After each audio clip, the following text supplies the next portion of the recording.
Before the sun even touched the horizon, silence in northern Burkina Faso was shattered. In the remote military base of Dargo, more than 50 young soldiers, sons, brothers, fathers, were struck down in one of the bloodiest ambushes of the year. Their sacrifice was not just a local tragedy, it was a spark, a cry, a drumbeat echoing across the continent. For President Ibrahim Traoré, this was no moment of retreat. Standing at the funeral, tears in his eyes but fire in his voice, he declared the same words our ancestors once whispered in chains. Enough is enough. His voice carried the same spirit that filled the streets of Selma, that rang from the steps of Washington when Dr. King spoke. Just as no bullet could silence the dream of freedom in America, no ambush will silence Africa's dream of dignity. This is more than a headline. It is a turning point. A people long underestimated, long exploited, are rising.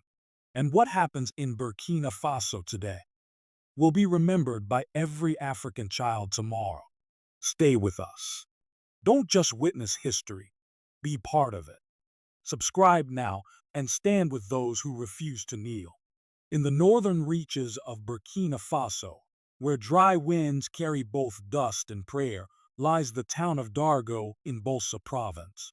For years, it stood as a fragile shield against the wave of militant violence sweeping across the Sahel. But in late July, before dawn could break, that shield was pierced. Around 100 heavily armed fighters stormed the base. They came not as shadows, but as a flood, attacking from every direction in what strategists call a swarm assault. Within minutes, communications were cut. Surveillance drones, the watchful eyes in the sky, were mysteriously disabled. Young soldiers, many barely in their 20s, fought bravely, but were overwhelmed by the sheer ferocity of the attack. By the time the gunfire faded, more than 50 Burkinabe soldiers lay dead. Their bodies were burned beside their outpost, their weapons looted, their sacrifice meant to send a chilling message. But instead of silence, whispers grew louder. The attackers were believed to be part of JNIM, an al-Qaeda affiliate active across Mali and Burkina Faso. Yet the timing raised deeper questions. So soon after an American delegation's visit, and just days after Ibrahim Traoré refused Washington's honors, was this simply terrorism, or a warning engineered to punish a nation daring to say no to foreign masters? In the capital, the reaction was immediate. Posters of the fallen were plastered across public buildings. Schools closed in mourning. Flags lowered across Ouagadougou. For 3 days, markets grew quiet. Churches and mosques overflowed with prayers. Elders sat in silence, remembering not only the dead, but every generation of Africans taken too soon. One widow, holding her child, told a local reporter, "They thought they buried soldiers. What they planted will rise as a forest of resistance." At the funeral, Traoré walked not as a distant president, but as a soldier among soldiers. He carried one of the coffins himself, grief carved into his face, but no fear in his eyes. Standing before the nation, his words were brief, but thunderous. "This land is not for sale. Their blood is not in vain. Never again will Burkina Faso kneel." For older African Americans watching from afar, the images felt familiar, echoes of Montgomery, of Selma, of long marches for dignity. When leaders were cut down, when men in uniform fell, the people did not collapse. They rose stronger. And now in Burkina Faso, history was repeating. International media quickly picked up the story. Western outlets framed it as just another sign of Sahel instability. But inside the country, no one called it instability. They called it sacrifice. They called it betrayal. They called it the moment when Burkina Faso, bruised but unbroken, would chart its own destiny. Yet one question lingered in every cafe, every courtyard. How would Traoré respond? Would he lean on old alliances, beg for outside intervention, bow to global powers? Or would he carve a new path, one no African leader before him had dared to tread? The funeral ended, but the silence of mourning did not last. From the heart of Ouagadougou came a voice that turned grief into resolve. Ibrahim Traoré stood before the nation and declared words both simple and unbreakable. Burkina Faso will never bow. For many abroad, they sounded like rhetoric. But for Africans, they were a vow, sealed in the blood of 50 fallen soldiers. And unlike leaders of the past who bent beneath foreign pressure, Traoré chose a different path. He did not ask for pity. He did not beg for weapons. He chose to act. Within days, an abandoned repair facility in Ouaga roared back to life. Once just an abandoned industrial block, it was quietly turned into a secret weapons lab. Behind the guarded gates, Burkina Faso engineers and fresh university graduates worked day and night to assemble the country's first home-built drone missiles. Not imported, not donated. Made with Burkina Faso hands, Burkina Faso resources, and Burkina Faso pride. For the first time, this small Sahel nation was no longer just a battlefield, it was becoming an arsenal. And Traoré was not alone. Just 48 hours after the attack in Dargo, Russian special forces landed at Ouagadougou airport. But they weren't mercenaries chasing contracts. They were instructors working on Traoré's terms. Together with local troops, they launched intense drills, border defense, drone warfare training, anti-terror operations. In the dusty fields outside Kaya, Russian trainers watched as young Burkina Faso recruits moved with focus and determination. The sound of their boots echoed like war drums, steady, unyielding. This wasn't just military preparation. It was a psychological shift. The loss of 50 soldiers hadn't broken the nation. It had ignited it. Enlistments surged. From the plains of Fada Ngourma to the markets of Bobo Dioulasso, young men and women volunteered. Mothers brought their sons to recruitment centers, whispering blessings. Farmers offered their land for training camps. Communities shared food and tools with the army. To older African Americans watching, the images felt hauntingly familiar. They remembered the freedom summer of 1964 when teachers, preachers, and students rose up, not with weapons, but with courage, to demand dignity. In Burkina Faso, the spirit was the same. Ordinary people who were once silent were now united, not in protest, but in defense. Traoré gave this movement a name, Operation Copiego. Its goal wasn't just to build an army, but to prepare an entire people. Civil defense classes began in schools. AI-powered sensors were installed along vulnerable borders. Local innovators developed anti-drone systems. It wasn't only soldiers being trained, it was bakers, blacksmiths, teachers, and students. Every citizen, in mind and body, was becoming a guardian. Perhaps the boldest move came with the stroke of a pen. Traoré redirected $300 million, money once reserved for international aid projects, into domestic military innovation. No longer would Burkina Faso wait for foreign donors to decide its future. The country was declaring itself self-reliant, whatever the cost. Across the land, the response wasn't despair, it was determination. In the hills of Kaya, villagers sang war songs as they trained. In Fora, traditional hunters passed down centuries of knowledge. In classrooms, children drew pictures of drones carrying the national flag. One teacher told reporters, "Our children will not only learn arithmetic, they will learn freedom." The momentum was undeniable. The world had expected a broken nation. Instead, it saw a people united in defiance. The pain of Dargo was still raw, but it had been transformed into something greater. What was meant to weaken Burkina Faso had sparked a fire across the Sahel. But as the drums of resistance grew louder, questions followed. How would the international community respond? Would allies stand by, or would enemies strike harder? Could a small West African nation truly bear the weight of defying global powers? The answer lay not only in weapons or soldiers, but in the heart of the people themselves.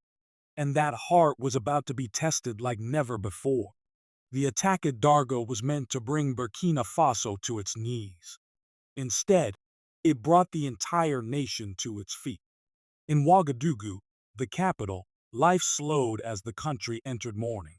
Schools closed, markets stood silent, families gathered in prayer.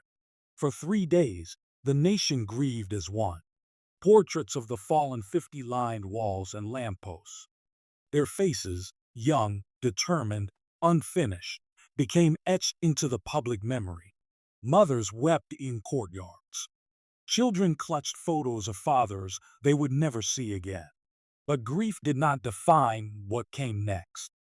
Out of sorrow rose something stronger: unity. On the fourth day, at the mass funeral, tens of thousands filled the capital.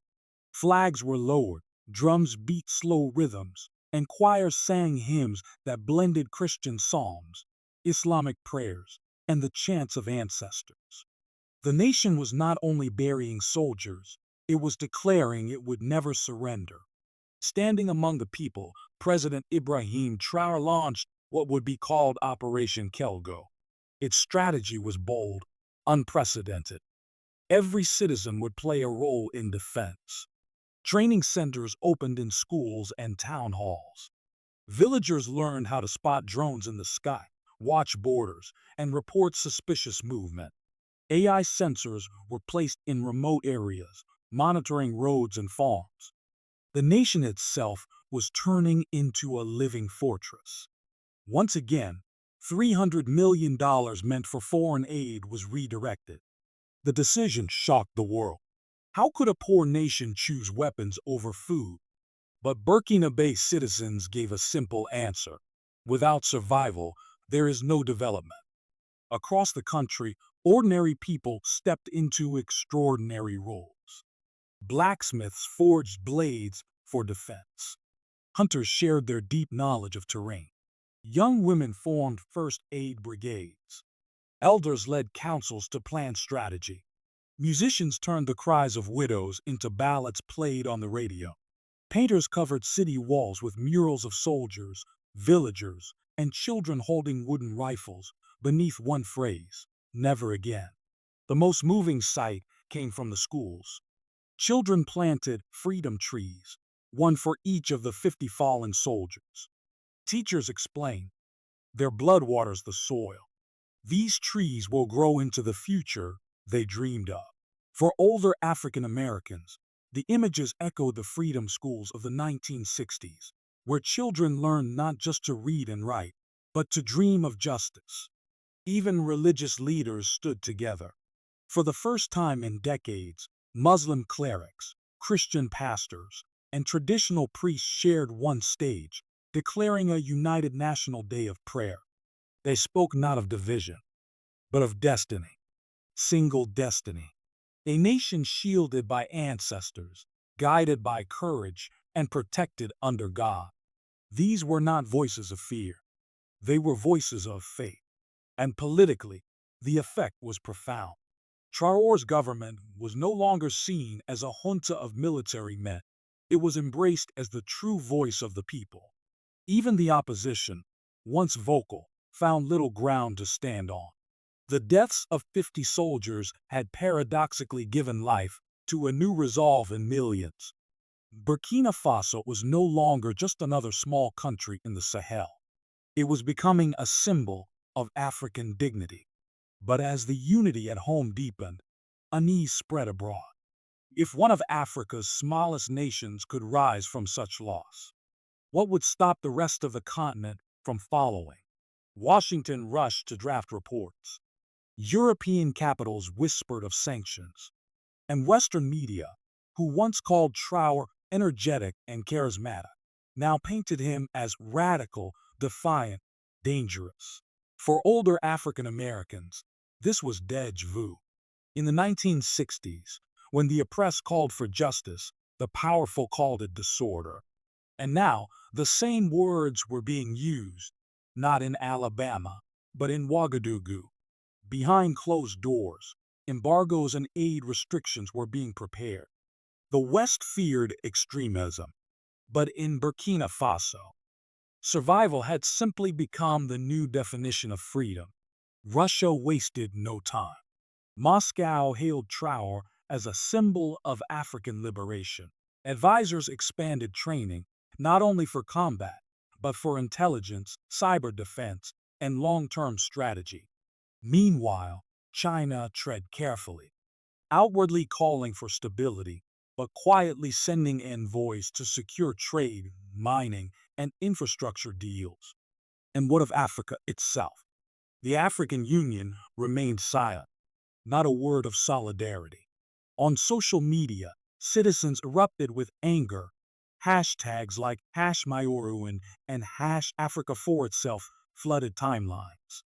But in Addis Ababa, the silence was deafening. Instead, Burkina Faso looked to its neighbors. Alongside Mali and Niger, it declared the wall of resistance. Not just an alliance, an African doctrine of retaliation. Three pillars: total self-reliance, no foreign bases, build with what you have.